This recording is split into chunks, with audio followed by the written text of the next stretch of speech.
আসসালামু আলাইকুম, কেমন আছেন আপনারা? আশা করি ভালো আছেন। আপনাদেরকে আজকে করে দেখাবো কীভাবে বাড়িতে ঝরঝরে পোলাও বানাবেন। তো এখানে নিয়েছি 1.5 কিলো চাল, যেটাকে আমি ধুয়ে শুকিয়ে নিয়েছি চালটাকে। আর নিয়েছি 2 বড় সাইজের পেঁয়াজ, কাজু কিশমিশ, আদা রসুন বাটা, পরিমাণ মতো চিনি। এখানে নিয়েছি তেজপাতা, জয়িত্রী, আর নিয়েছি গোটা গরম মশলা, কাঁচা লঙ্কা। তো চলুন বানানো শুরু করি। তো দেখতেই পাচ্ছেন বড় হাঁড়িতে আমি জল নিয়ে নিয়েছি। জলটা কিন্তু অবশ্যই আমি মেপে দিয়েছি।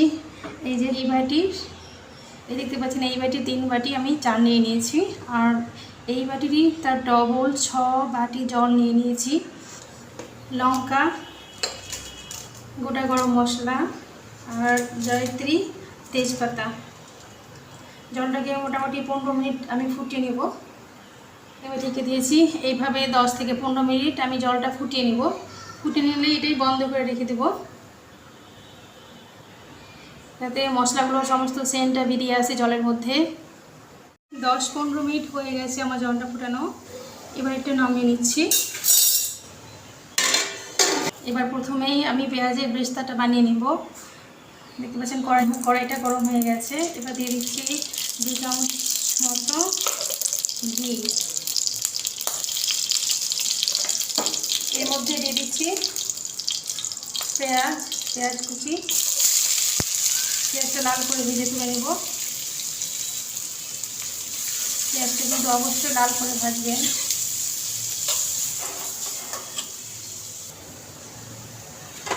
পেঁয়াজটা সম্পূর্ণ ভাজা হয়ে গেছে। এবার এটা তুলে নিচ্ছি। লাল লাল হয়ে গেছে, এবার তুলে নিচ্ছি। এবার এর মধ্যে দিয়ে দিচ্ছি কাজু কিশমিশ। এটাও হালকা ভেজে নেব। হালকা লাল হয়ে এলে এটাও তুলে নেব। কাজু কিশমিশ ভাজা হয়ে গেছে, এবার এটা তুলে নিচ্ছি।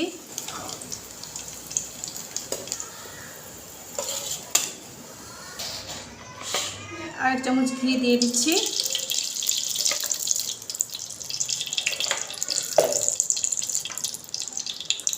আর ঘিটা গরম হয়ে এলে মধ্যে দিয়ে দিব চালগুলো, যেগুলো আগে থেকেই শুকিয়ে ঝরঝরে করে রেখেছি। চালটা যতক্ষণ না হালকা কালার আসছে ততক্ষণ ভাজবো। চালটার মধ্যে দিয়ে দিচ্ছি আদা রসুন বাটা। চালটার সাথেই যাতে আদা রসুন বাটার গন্ধটা, কাঁচা গন্ধটা বেরিয়ে যায়।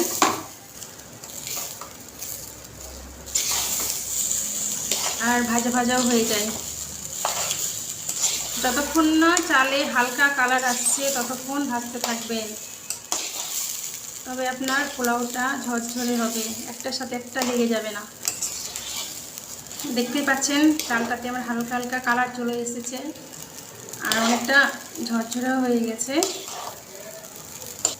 অনেক সুন্দর কালার হয়ে গেছে। এবার এটাকে নামিয়ে নিচ্ছি।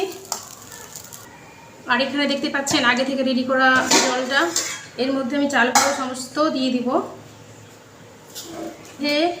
ভেজে রাখা চালগুলো দিয়ে দিচ্ছি।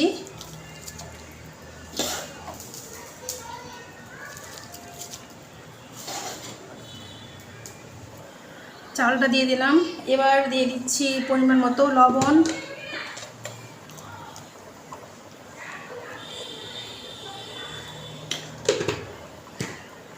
আর দিয়ে দিচ্ছি 2 চামচ ঘি।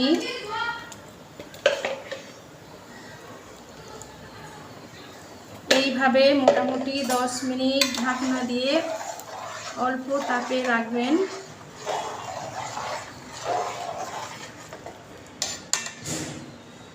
এইভাবে 10 মিনিট অল্প তাপে ঢাকনা দিয়ে রেখে দিলাম।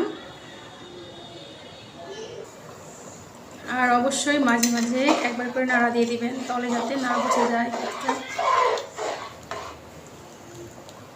আর ওইভাবে 5 মিনিট রান্না করব।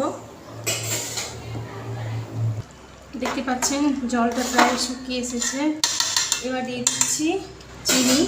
চিনিটা অবশ্যই আপনাদের আন্দাজ অনুযায়ী দিবেন। আপনারা যতটা মিষ্টি খেতে ভালোবাসেন সেই অনুযায়ী চিনিটা দিবেন।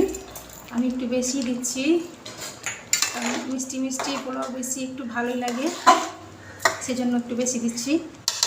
আর দিয়ে দিচ্ছি ভেজে রাখা কাজু কিশমিশগুলো।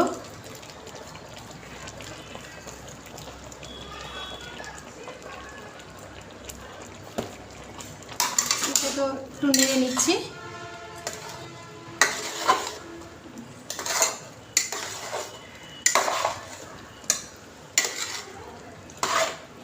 দেখতেই পাচ্ছেন জলটা একদম শুকিয়ে গেছে। এবার দিয়ে দিচ্ছি ব্রেস্তাগুলো, ভেজে রাখা ব্রেস্তা। তাপটা অবশ্যই কম থাকবে। এইভাবে ছড়িয়ে দিলাম, আর একটা ঢাকনা দিয়ে ঢেকে রেখে দেব 2 মিনিট মতো। ঠিক আছে, দেখতে পাচ্ছেন একদম জলটা শুকিয়ে গেছে। এর উপর দিয়ে দিচ্ছি আরও 2 চামচ ঘি।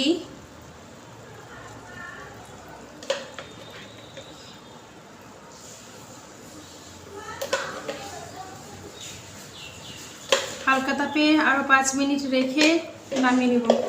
এইভাবে আপনারা বাড়িতেই বানিয়ে খাবেন, অনেক সুস্বাদু হয়। আরও 5 মিনিট এইভাবে ঢাকনা দিয়ে রেখে দিচ্ছি। সম্পূর্ণ রেডি হয়ে গেছে আমার পোলাও। আপনারা সবাই ভালো থাকবেন। আসসালামু আলাইকুম।